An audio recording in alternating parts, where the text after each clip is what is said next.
Good morning. आज मैं बहुत ही छोटा सा टॉपिक लेकर आई हूँ अनुपमा का। अनुपमा में जो आजकल जो ट्रैक चल रहा है ना, टीटू और डिम्पी की शादी, वो सब तो बहुत अच्छा है। बट अभी तक तो सही था कि टीटू घर जमाई बन के रहेगा डिम्पी के घर, अभी तक सही था।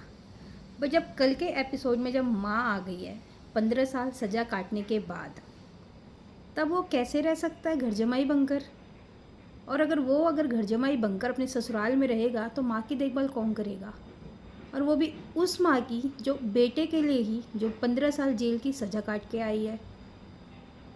मतलब ये मुझे तो समझ में आ नहीं रहा है कि भाई ठीक है, तुम्हें प्यार हुआ, घर वालों ने शर्त रखी, ठीक है, बट जब अब आपको पता चल गया है कि मेरी माँ जेल से आ गई है और माँ की भी एज, जवान तो वो है नहीं, एज तो हो गई है, तो उन्हें भी तो यार समय समय पे देखना पड़ेगा।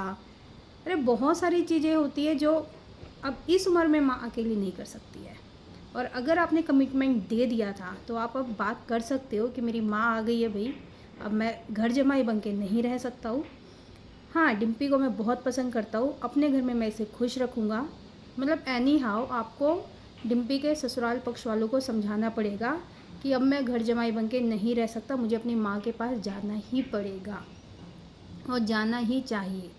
भले इस एपिसोड में दिखा दिया कि माँ कह रही है कि हाँ भाई तुम इधर ही रहो, मैं अकेले रह लूँगी, ये केवल सीरियल तक ही पॉसिबल है, रियल में ऐसा कुछ नहीं होता है। कोई माँ नहीं बोलेगी, कोई माँ ऊपर से भी नहीं बोलेगी कि भाई मैं अकेले रह लूँगी, तुम घर जमाई बन के रहो।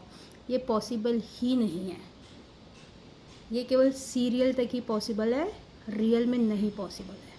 May be I am wrong, maybe, but मुझे लगता है कि मैं बिल्कुल सही हूँ।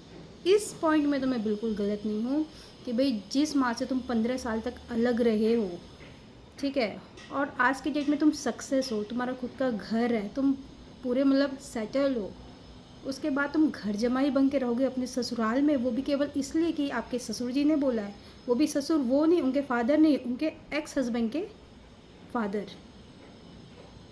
यार ऐसा प्यार मुझे नहीं समझ में आता। मतलब जो चलता आ रहा है ना वही बेस्ट है। भले इसमें ना दिखा दिया है कि घर और जमाई एक साथ बहुत अच्छा लगता है, बट अगर इसे जोड़ दो तो लोग ये बोलते हैं वो बोलते हैं, तो बोलेंगे ही। यार जिसकी माँ अकेली इस उम्र में रहे और जवान बेटा घर जमाई बन के ससुराल में रहे, तो ये किसे अच्छा लगेगा? तो ये सब ना रबिश दिखाना बंद करो और कुछ ऐसा दिखाओ कि आजकल की जनरेशन सीखे, क्योंकि आजकल ऐसा ही हो रहा है। और आने वाले समय में आप एक दो सीरियल में ऐसे और दिखा दोगे तो बस यही आगे चलता चला जाएगा। बट दिस इज़ रॉन्ग, इसको सही करवाओ। नेक्स्ट एपिसोड में दिखाओ कि भाई मैं तो अपनी मम्मी के साथ ही रहूँगा और तुम भी हमारे साथ चलो, वहाँ पे मैं आपको सारी सुख सुविधा में रखूँगा, वहाँ पे आपको कोई दिक्कत नहीं होगी। डिम्पी के फादर को कन्विंस करो, परिवार वालों को मनाओ जैसे भी, बट माँ के घर जाओ। आज के लिए इतना ही।